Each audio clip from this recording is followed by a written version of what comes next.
Hello, this is Joe Trahan, welcoming you to the All Meat Podcast from the Taylor Hooten Foundation, whose mission is to enlighten the world to the truths about appearance and performance-enhancing substances. As the national leader on this subject, they communicate their educational messages through various methods, including this podcast. Thank you for listening and enjoy the show.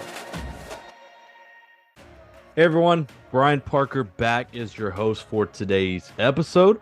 Over the years, we've seen several athletes claim that they've had a positive drug test due to contaminated meat that they consume. So this got us thinking, is this even a possibility? So we decided to answer that question through a podcast episode with Dr. Brad Johnson. Brad is a professor at Texas Tech University, where he is also the Gordon W. Davis Regent Chair in Meat Science and Muscle Biology. He's been in the animal science field basically his whole life. He's also been chosen to be part of the United Nations and World Health Organization Committee on Food Additives Safety, which he will tell you all about.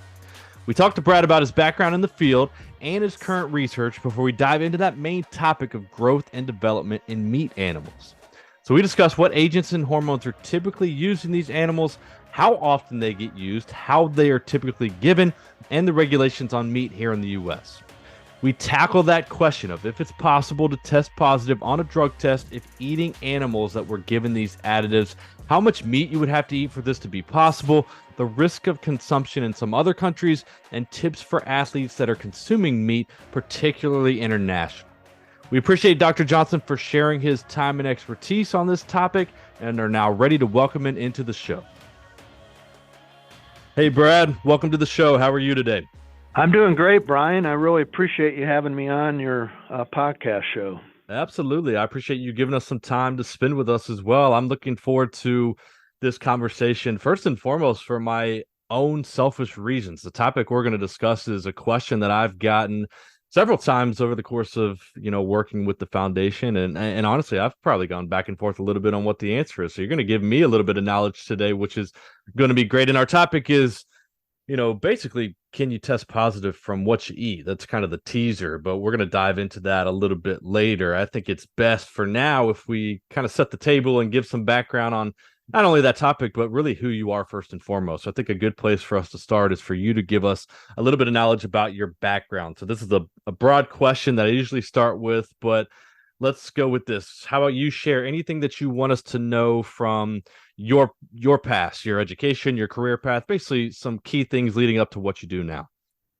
Sure. So I'm currently I'm a faculty member at Texas Tech University in the Department of Animal and Food Sciences here in Lubbock, Texas. But I've had quite a winding path to kind of get where I'm at. Working in the animal science field. I've really never left that field. I grew up in South Dakota. I'm a South Dakota native, so I'm a long ways from home here in Lubbock, Texas. But I actually grew up on a farm. Our farm had a feedlot where we fed cattle, and very much similar to what I do from a research perspective today. So I've been in agriculture, farming, ranching, cattle raising industry my entire life, and continue that as well from a personal standpoint. So it was interesting as now being in academics and as I work with young people. We had a group of high school students in on a recruiting deal last week for Texas Tech, and it's amazing that we're making these young people make decisions about their future, and sometimes in 7th and 8th grade from an academic standpoint. I thought back last weekend, the 2 months probably before I graduated from high school, I decided I was going to go to college and signed up for South Dakota State University, which is a land grant university in South Dakota, and had an agricultural animal science program.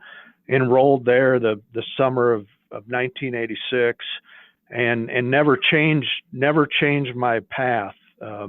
Never changed my major. My wife jokes with me because she changed her major about 3 times, and each of my adult children changed their major at least once as an undergrad here at Texas Tech. But I stayed in animal science, did my undergrad work, and my whole goal was I was always going to go back to the farm and go into partnership with my older brother and raise cattle and raise corn and hay and everything that goes with it. But things changed, and my father sold out sooner than I thought he would to my brother in full, and so I had to make a decision, and I was on the science track within animal science. So the first thing I did is I applied to vet school at the University of Minnesota and was actually accepted, but I had to wait for my wife to finish a degree. So I, in turn, started graduate school at the University of Minnesota at the Twin Cities campus, which was a big change from South Dakota to a large metropolitan area of Minneapolis, St. Paul. And I thoroughly enjoyed graduate school. So I decided not to go to veterinary school and stayed in my graduate program within animal science, and specifically working in the area of muscle biology and muscle growth and development at a real basic level, which I still do today, and really germane to what we're going to talk about with how steroid hormones and other growth promotants affect muscle growth. And so once I completed my PhD at Minnesota, I went actually back to my home state of South Dakota. My first faculty position was at my alma mater, South Dakota State, and it was more of an applied outreach extension position where I worked with local farmers and feedlot operators to better their ability to feed cattle and things like that. But my passion was always basic research in skeletal muscle growth and differentiation and these steroid hormones that I worked with in grad school. So I had an opportunity. My second position was a research teaching position at Kansas State University in Manhattan, and they had never had a position in their department that worked in this area of growth and development, muscle growth and development. So it was a new position. It was very exciting. We loved Manhattan, loved K-State, and I was there about 8 years. And in 2008, I was recruited by Texas Tech University into an endowed chair position, which I still hold today. So I've been here at Texas Tech for 15 years. So again, my path has always been kind of agricultural, animal science related, but yet working in a very basic field of skeletal muscle growth and differentiation. Yeah, you've been in this field for a minute. I was curious before we started talking, like, how does someone get into the field of animal science? And I imagine the most obvious answer is you grow up on a farm. You were born for this, right? So it sets the table pretty well for what you're doing now. Yeah, exactly. But Brian, it's very interesting today. So we here at Texas Tech, we set a record this fall. We have almost 1,350 undergrads in animal and food science, and I would say by far the majority of those did not grow up in production agriculture on a farm. Majority, close to 70% of them, would be metro suburban kids, say from Dallas, Houston, San Antonio areas. So definitely maybe the face of agriculture has really changed recently, but yet we still have we have great jobs, great career paths in agriculture. But part of it is we just have so few people on the farm anymore. Yeah. that there's just very few farm kids that just relative to the number of other students that are entering four-year institutions. So. Yeah, well, you're pulling kids from a lot of different that all goes back to the fact that, like you said, it's pretty hard to ask 16, 17-year-olds what they want to do with their whole life. So people are probably out there exploring a lot of different ideas, and this is a field that's probably attracting a pretty diverse, community at the end of the day, which I think is great. You get people from all different backgrounds that bring different things to the table, and that sets the table for what you're doing now, which you've already alluded to. You're working there as a professor at Texas Tech, and just so we get everybody the official title, you're the Gordon W. Davis Regents Chair in Meat Science and Muscle Biology. I hope I got that right, and if I did, tell us what is involved in that position, and probably the best way to tackle that, just kind of tell us what your day-to-day looks like, even though I'm sure that differs depending on what day you wake up. Sure. No, and so that's exactly the title and position I've held now for 15 years.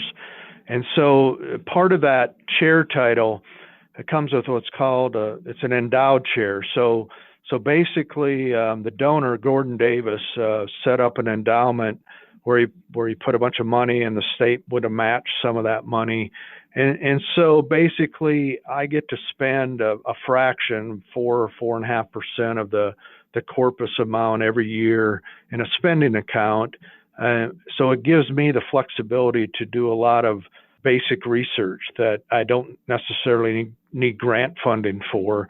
And so that was a carrot really to leave K-State. We had no reason to leave K-State. I'm basically doing the same thing here at Tech that I did at K-State, but kind of day to day this fall. And first off, I'm 12-month faculty, so a little bit different than a traditional 9-month, where maybe they pick up summer salary either on a grant or teaching. Because I am in a chair position, I'm guaranteed 12 months, 12-month salary. So typically in the fall, I'm still very passionate about teaching. And even though I've had heavy research appointments through most of my academic career, I make a point to teach undergraduate classes. I think it's good on both sides of the fence. It's good for me as a faculty member to stay relevant as young people come into academic institutions. I think it's really good. It keeps me young, keeps me vibrant, but also relevant to what I'm doing, and making sure that that I am able to relay that to a new generation or new population of students. And now I think on the other side of it is we're starting to see this more and more in higher ed institutions, is that we tend to put so much emphasis on research, and so most researchers play the game where they get relief from teaching, and at least from undergrad teaching. But I think it's really great when a class of 25 undergrad students can get a really high-powered researcher in front of them that's also a very good teacher. And I think it inspires these students. And so I'm very passionate about undergrad teaching. So in the fall, Monday, Wednesday, and Fridays, I have 2 different classes. I have an animal growth and development class, an undergraduate class at 8 a.m., and I have an honors nutrition class at 10 a.m. So I'm very passionate about teaching and continue to do that in the fall. And then in the spring, I tend to teach graduate level, upper level muscle chemistry, muscle biochemistry classes. Kind of every other spring, I have 2 different classes I teach. But again, the majority of my time being probably 75–80% research, I would have at any given time 5 to 8 graduate students and a postdoc. So I have a very expansive lab where we do things all the way from muscle and adipocyte cell culture. We do a lot of protein isolation techniques and just kind of basic biochemistry work. But in addition, I would have access to a feedlot or a farm where we grow the cattle. We can take muscle biopsies from these cattle and look at how different, growth and development strategies are impacting, say, muscle fiber type proportion and muscle fiber hypertrophy and things like that. So that would be a typical day. I try to get my classes over early on Monday, Wednesday, and Friday, and then kind of work in the lab, work with my grad students, write papers, write grants.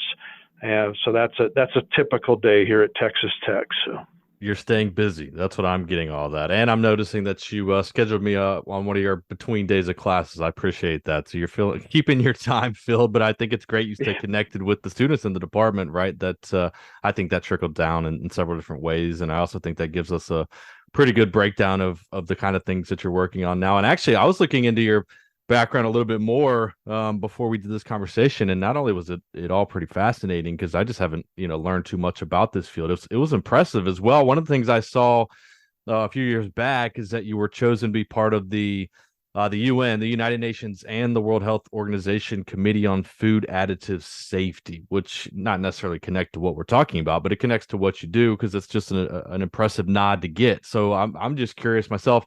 Give us a little bit more information on what that assignment was and kind of what you were working on at that point. Sure. Well, and in fact, Brian, it really will tie into what I'll talk about later when we get into the meat contamination issue, because what JECFA is it's a joint expert committee of food additives, and there's a couple of different subdivisions, but the 2 main organizations that would provide membership or select members for this would be the FAO, the Food and Agriculture Organization of the UN, based in Rome, and then the World Health Organization in Geneva. And so I come in on the FAO side, and it turned out I did a lot of work in Egypt about 7 or 8 years ago, and I made 2 or 3 trips over there with an individual that was a past member, a 25-year member of JECFA on the veterinary residue side, and he encouraged me to apply for membership. And so I'm actually just got notified about 6 months ago. I'm starting my second 5-year term on that committee. So what JECFA does, I said there's different divisions. There's like food toxins and heavy metals and things, but I'm on the veterinary residue side, which is very relevant to the anti-doping work that I've been doing as well. So whenever a new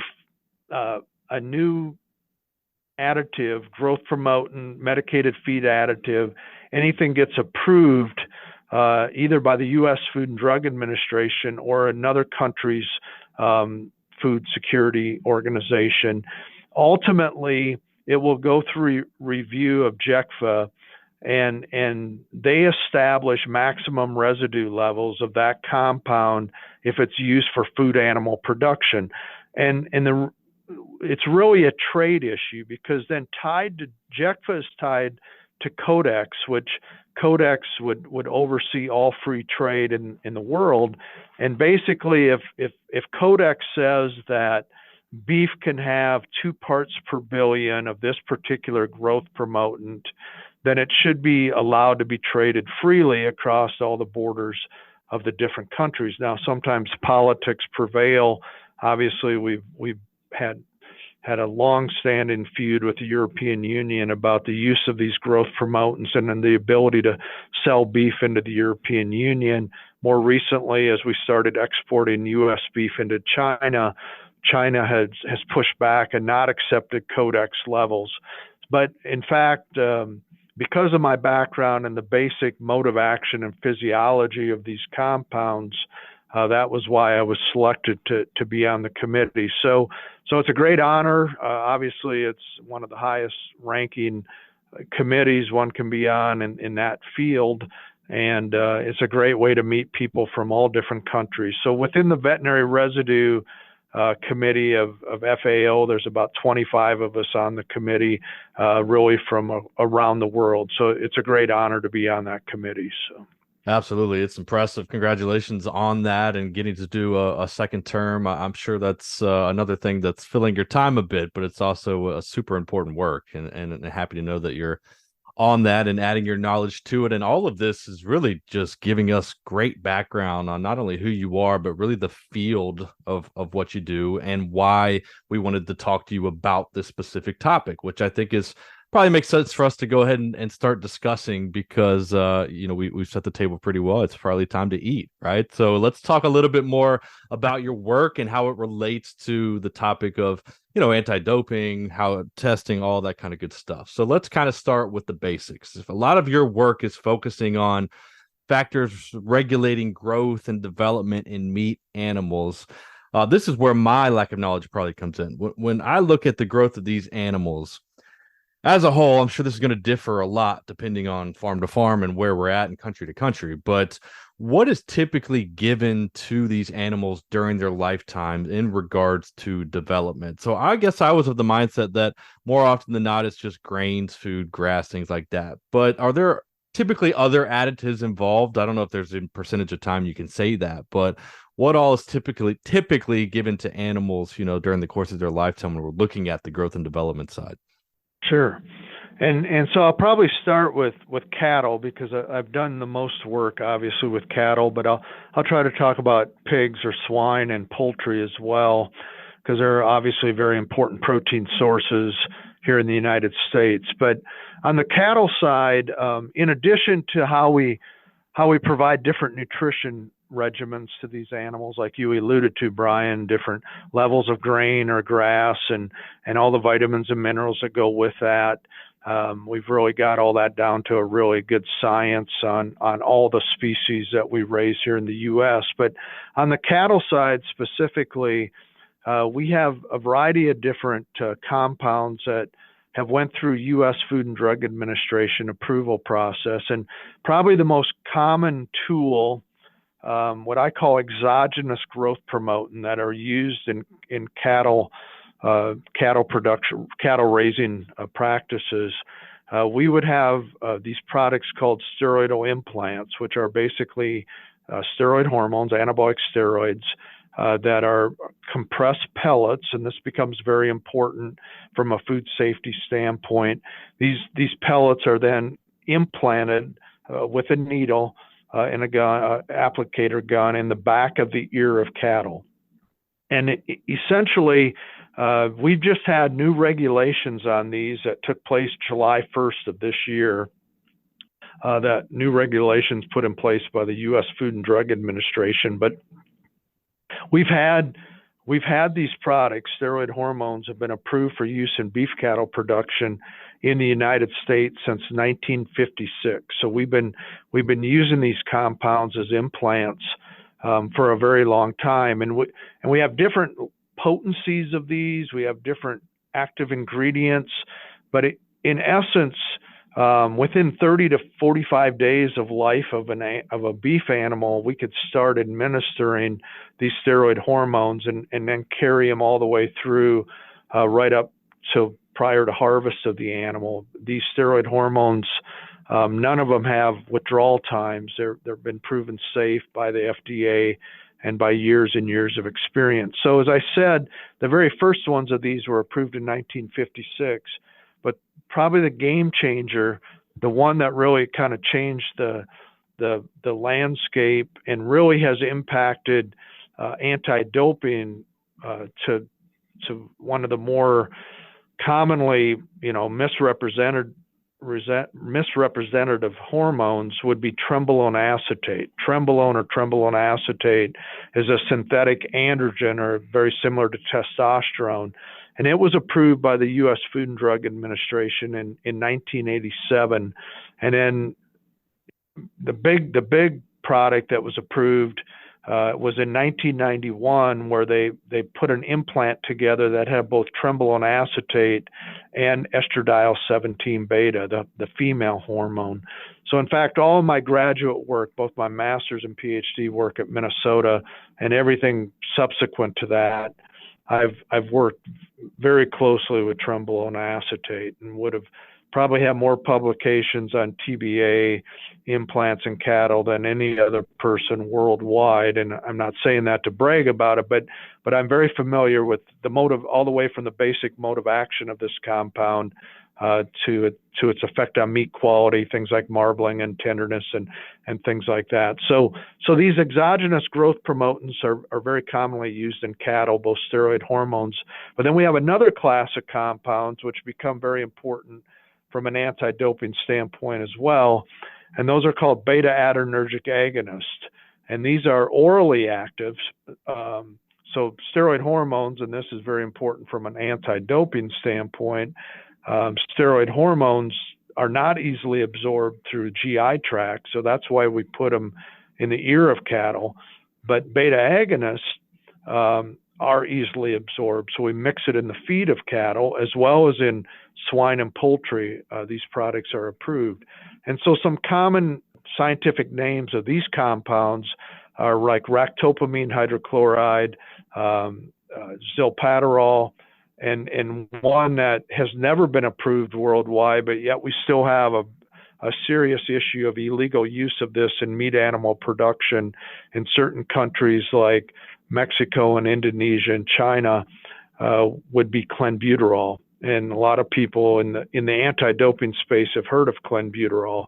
And so these compounds, as I said, are orally active and are usually fed at the end of the life of the animal, right before harvest for meat production. So again, in addition to the nutrition, the two main classes of growth promotants that we've worked with and that become very important from an anti-doping standpoint would be steroid hormones and beta agonists.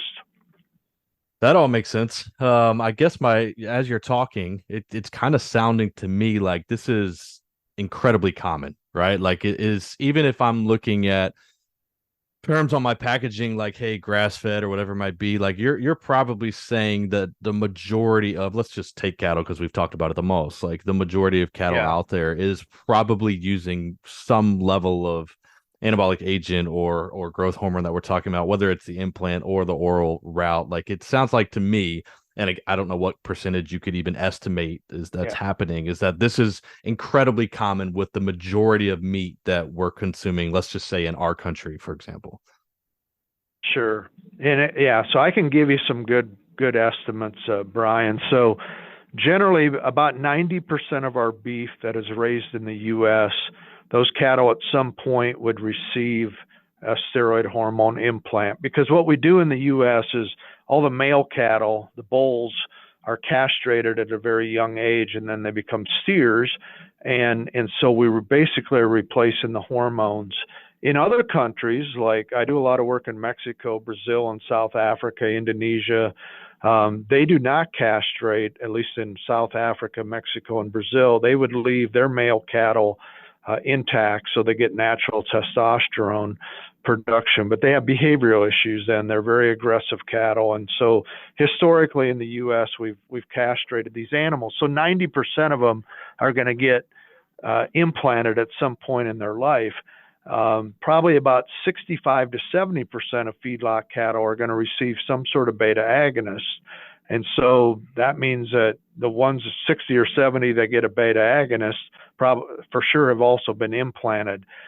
And however, though there are natural alternatives even in the U.S. I talked about we can still export beef to the European Union, and we have what's called a non-hormone treated cattle production program, where those cattle never receive implants, and so we can also see that in the grocery stores in the United States. So a lot of times, some of the grass-fed programs, many of those tout that they're all natural.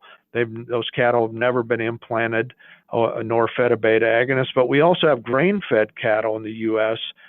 Where you can go into a very common to go into any grocery store, a larger chain grocery store, and find all natural beef that has been raised under an all natural setting where they've not been exposed to steroid hormones, beta agonists, or any kind of antimicrobial supplementation. I think that gives But us it is very common. yeah, sounds like it. But I mean, to use that on the beef right. production side. So. Yeah. No, it sounds like more often than not it's being used. And I was curious if there are programs that don't use it at all, but it sounds like the majority are. So if the majority are, that's obviously going to tie in, pretty directly to our main focus here, right? So if we know that these hormones are used or beta antagonists are used, whatever it might be, whatever implant or route they may go, big question is it possible that an athlete that consumes these products, right, could test positive on a drug test as a result of eating that? We've heard that before. We've heard that used as a reason why a positive test has come up before. I've always questioned that myself. If that is possible, yeah. Let us in on the science behind that. I mean, how would that even play out in the body process wise? Sure. So of course, I'll give you a little personal background of how I remember this day very, very vividly. It was 7 years ago, almost to the day. I got a call from the U.S. Anti-Doping Agency in Colorado Springs, and they had a case. It was their first meat contamination case in the U.S. and I won't get into the details of it, but it was in 2016, and so this individual had tested positive for trenbolone, epitrenbolone, or 17-alpha-trenbolone, which is the excreted isomer of trenbolone once it's inside your body.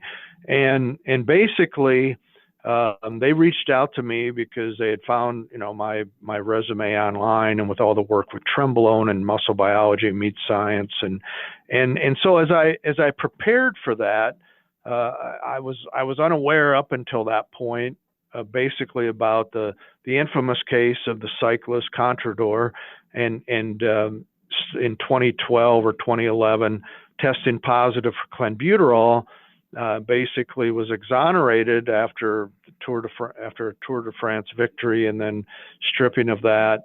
that basically he had proved that he had consumed tainted liver in Mexico, and basically there was levels high enough in that liver of clenbuterol from cattle illegally fed clenbuterol that could have resulted in the level that was in his urine in 2012. In the first case I was involved in, and now I've been involved in almost 20 different cases, but the very first case was Trenbolone. So obviously it was near and dear to me, and in the majority of the cases I've been involved in, over half of them have been Trenbolone. And so what was interesting in this case, Brian, is the individual. So tying back to what I said earlier about my role at JECFA, knowing that Trenbolone, being it's a synthetic compound, it does have JECFA approval. It has an MRL approved by JECFA, I should say.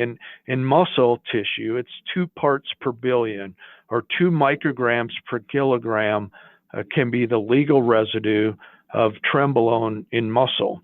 And so using those numbers, those numbers become very important from an anti-doping standpoint, because then we can say, well, an individual could have consumed that much, right, per day, and then we know the pharmacokinetics of what happens to that Trenbolone in a human's body.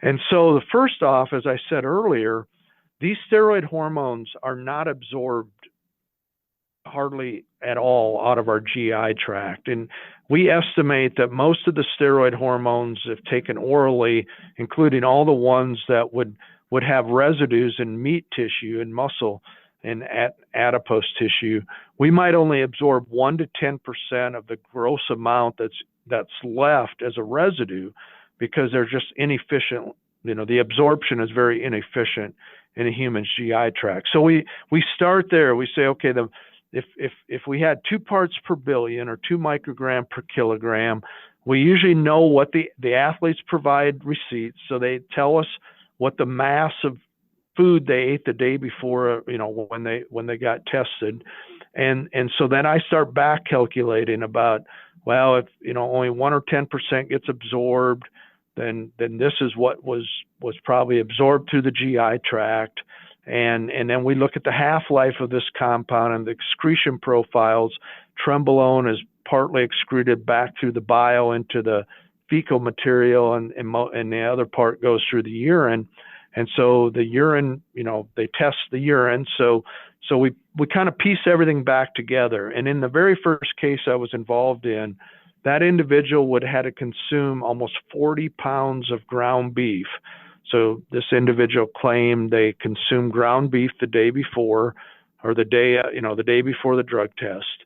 And so for those numbers to match, they would have had to consume 40 pounds of ground beef, which is obviously highly unlikely. And so you're right, all the cases, the numbers are so extremely high that knowing the typical residue of these compounds in U.S. meat, and say in this case beef, because beef is the only product that Trenbolone would be used in, the numbers are usually so high that it is not from meat consumption.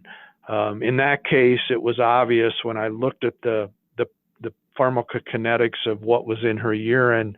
She actually probably took implants, illegally obtained implants that are destined for cattle, and probably did a patch on her skin, and so the levels were consistent with a certain milligram of Trenbolone that would have come from cattle implants, but she would have illegally obtained those and basically did a DMSO patch, most likely, to absorb that through her skin into her body. So again, that's a typical thing, either for beta agonists or steroid hormones. Usually the levels in the urine are so high, it's just implausible that the individual could eat that much meat to get those levels. So I'm looking at this. If I'm trying to get a sum up, like, is it possible? I'm gonna say sure, yes, but highly unlikely. Or does it more have to do with what that cattle was given, right? So if they're given like these steroidal implants, like you said, probably not very likely that would have happened. Now the case like the Tour de France where it was clenbuterol? Is that more likely to happen just based on what the cattle was given to begin with? Because if they were given ones through the oral tract, which are more, easily digested, through that route, is that more likely to come through in meat? So is it more about what the cattle was given, or is it really just unlikely either way? Well, it can. Okay, so interestingly now, I think both WADA and USADA have allowed they used to have zero tolerance on clenbuterol if any was detected in the urine, but they've actually raised that level, and it's really unfortunate because clenbuterol is just a nasty compound all the way around, and it was tested in the mid 70s in the U.S. as a potential growth promotant for first for cattle, then for swine, by a company called American Cyanamid, which was at the time a very well-known animal health company. It's now through mergers and acquisitions is gone, but it was determined then in the 80s where we started having actually food toxicity issues with clenbuterol in Europe, in Italy and Spain, that it's a very, first off, it has very strong affinity to the beta-2 receptor, and it has a very long half-life. And that coupled together, it's very easily absorbed, too, out of our GI tract. So the clenbuterol one always scares me, because if people choose outside, and we do not have an issue with clenbuterol in the United States, but outside of the borders, if people choose to use something that's already illegal, Brian, they probably don't worry about the dose that they're feeding their cattle. Mm-hmm. They probably think more is better. They don't worry about any withdrawal times. They don't worry about duration. And so you can run into a situation. I've been involved. I've been to Indonesia several times, and there's still a problem with illegal clenbuterol and salbutamol mixtures being fed to cattle, to the point where liver and kidney tissue were like at 2 parts per million. I mean, just extremely high. And that would be definitely high enough to cause food toxicity or even death issues in humans consuming that. And so clenbuterol problem is a worldwide problem. And that probably, you could justify that there are probably, if people are illegally using that in cattle production, that it could be high enough residues in offal tissues like liver and kidney where you could get positive tests. Okay, back to the steroid hormone issue with implants. The only one case where the athlete appealed, and actually won his appeal, that I was involved in with Trenbolone, that wasn't necessarily an issue of the residue of the Trenbolone in the meat. They were trying to make a case that these implants were misplaced instead of the back of the ear of cattle, that they had been directly inserted into the longismus or the ribeye muscle, which is highly unlikely. However, through the appeal process, that athlete actually won his appeal. And so that's the only case where Trenbolone basically was used, where the athlete, they overturned the case. And so that, again, for the most part, the steroid hormones, due to the nature of the absorption and really the biology of the pharmacokinetics of that, it's highly unlikely that the residue in muscle will ever come back as a positive test. So. Okay, so if I'm looking at, athletes that do claim they tested positive because of, food contamination, I guess if you're looking at this, and just me thinking about this from the knowledge I'm gaining from you today, you can probably tell pretty quick if this is even feasible or not based on what they tested positive for, right? So if it's Trenbolone, it's probably probably not too likely that's actually the case. Now, clenbuterol or something else that's being used, internationally, maybe illegally, all right, maybe we should look into this. It might be positive, but you're probably saying, right, all right, well, let me see what they tested positive for. I can tell you whether this was even feasible to begin with. Exactly. No, you're exactly right, Brian. So the Trenbolone and some of the more common growth enhancing compounds used in the U.S., generally speaking, they're so available on the black market for individuals to get Yeah. anyway. That I think most of that is where it's coming from. The interesting thing is that very first case, it was obvious that, and I put this in my report, that they probably took some cattle implants and dissolved it, and because the dose was very consistent with they're usually put in at like 20 milligrams of trenbolone per pellet, for example, and so it was like she used 8 pellets. But my very first exposure to anti-doping actually goes back to the late 90s, my first faculty position. I got an email one day, and I was a young faculty member, but again, I'd done all this work with trenbolone in cattle, and an editor of a bodybuilding magazine based in New York City wanted to interview me about, how his athletes could illegally use cattle implants to bulk up, so to speak. And I was appalled. I'm like, this is real? Is this some sort of joke?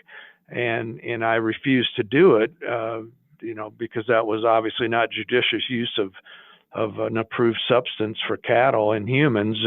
But that was my first exposure to that. So I remembered that 7 years ago in this first case, and had dug out all my notes from back then on the numbers, and it was very, very consistent that this individual had probably used a cattle implant. So.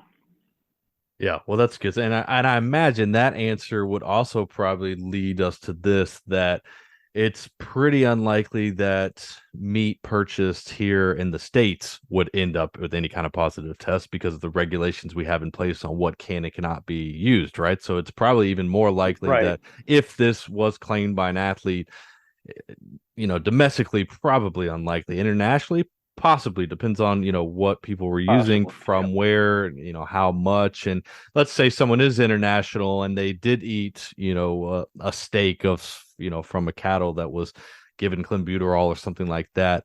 How much contaminated meat would they have to eat? I guess it depends on how much the animal was given in the first place. But could you have like one burger from a cow that was given, way too much of a substance? Would that be enough to give you a positive test, overseas somewhere? Yeah, I think even that would be really borderline. If like a half-pound burger, if it was something like clenbuterol, you might be able to detect it in the urine, but I think it's going to be still right now, I think they allow 1 nanogram per mil in the urine, which is 1,000 picograms. So you would have to eat probably close to a kilogram, 2.2 pounds to be able to even detect this. And that's the other thing. Let me go back to something you said before you asked me about the international. U.S. FDA approves these products and assures the safety of them to the U.S.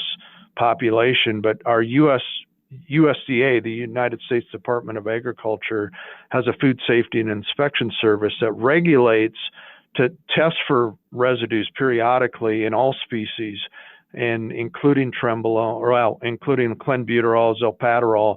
And in fact, trenbolone, I said, was approved in 1987. They used to they tested up through 2009, and we've had 0 violative residues of trenbolone in the United States in our beef production system since the approval in 1987.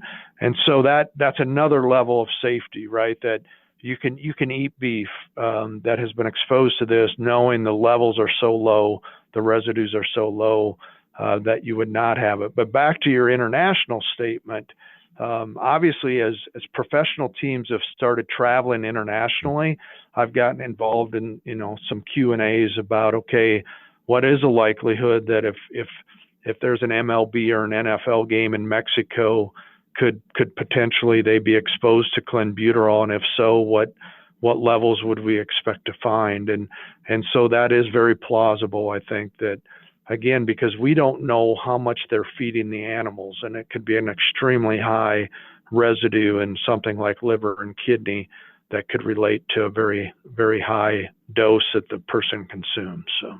Well, I think that's an important topic. And one of the questions I wanted to ask you is, if I'm looking at this from an athlete perspective, what do I need to be aware of? What should I avoid in regards to eating meat? It kind of sounds to me like, all right, if I'm eating, here domestically, I'm probably good, right? Like regardless of where I'm at, whatever grocery store, whatever restaurant I'm at, I'm not really at risk here.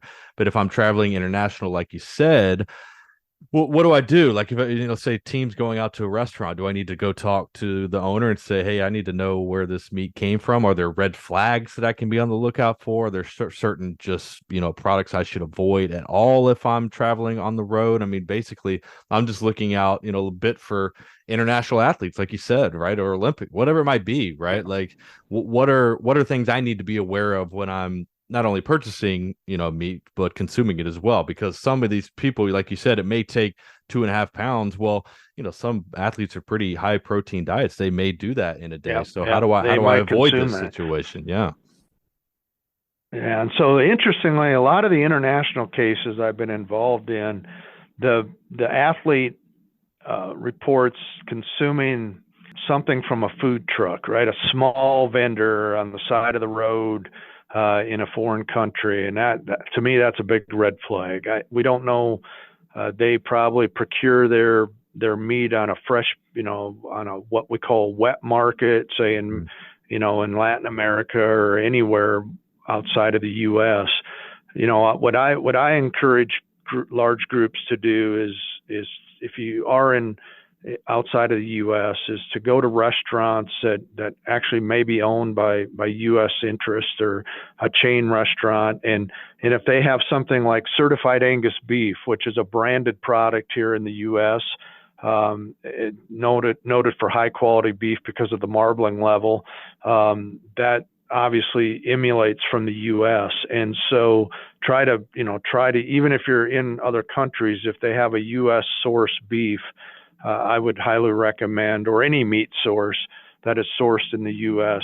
That would be my first choice to try to eat that. So try to avoid these little food stands and taquerias and things like that on the side of the road, because not only is there risk of chemical hazards like we've been talking about, but you may also run into things that you don't want, like salmonella and E. coli and some of those things. So.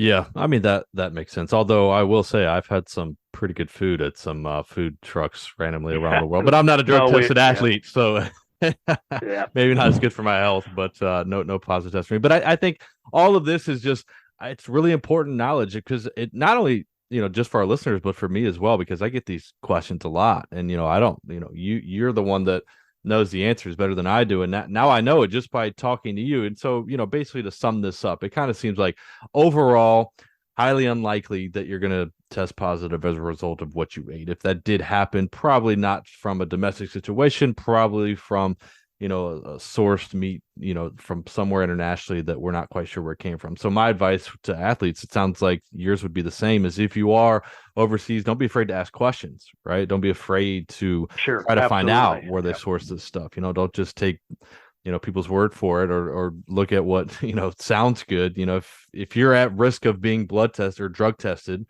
it's always worth it to be aware of what you're consuming at any kind of level. So I think that's a good takeaway from this. And so last question I got for you, I guess it doesn't have too much to do with anti-doping, although all of this does seem to tie together pretty closely. But since you're in this field so closely and going to continue to be in it for a little while now, especially with the JECFA domination that you're going to be doing. JECFA, yeah, I'm going to say that 5 times fast, but it's especially involved with that.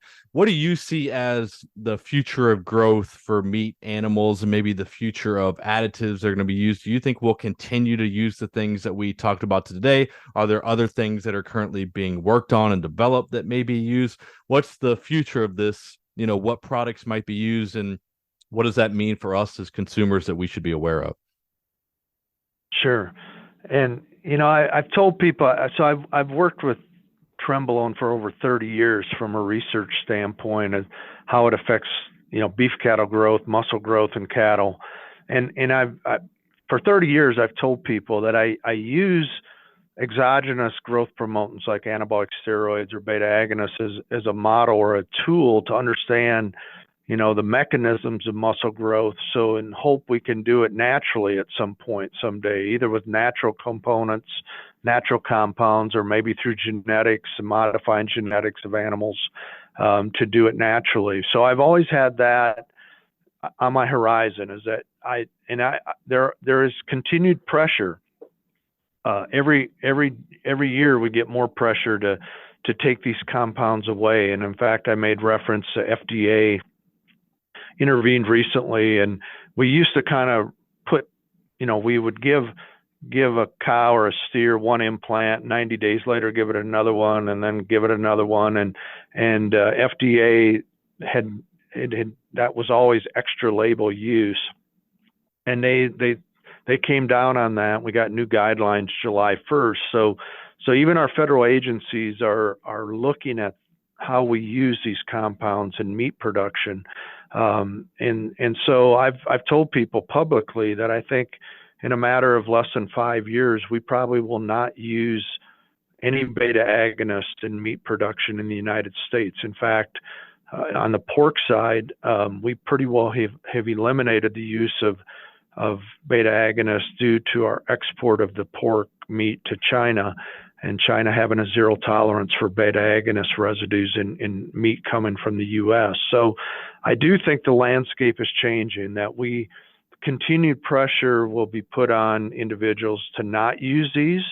The thing is, we use them from a production standpoint because it improves the efficiency of production and lowers the cost of gain, and allows us to really have a very high quality, wholesome meat product to offer our U.S. consumers, right, at a very inexpensive cost relative to other parts of the world. So I mean, I'm always challenged by that they play a role from production agriculture, but the consumer, more and more consumers are demanding, non-hormone treated beef, for example, or non-hormone or non-antibiotic fed chicken as an alternative. So I've always said we're looking for natural alternatives. We have been for 30 some years, but we use these as a tool to kind of understand, how they affect muscle growth, so we can maybe do it through either genetics or a natural alternative. So, yeah, that answer probably doesn't surprise me too much. I do think as consumers, we're becoming more and more aware of, where our food's coming from, what that process is, what's involved with it, and what's in it. So I think that's the answer I thought that you might say. Then it makes sense. And the other side of it, Brian, is, so I'm very tied in with anything new coming through the pipeline.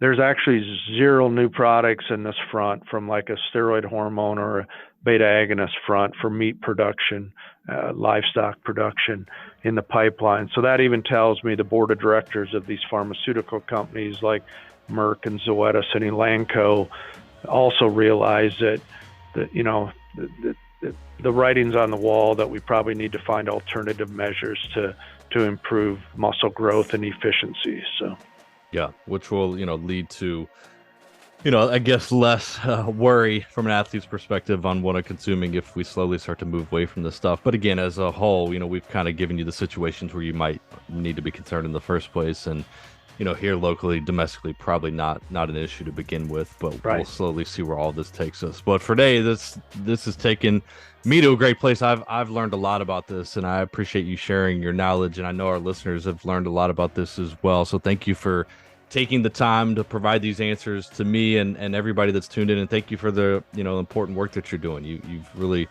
done a lot in this field. I know you continue to do so, and I hope we can continue to talk about this down the road as we continue to see how this industry evolves. So thank you for your time and knowledge today. We do truly appreciate it, Brad.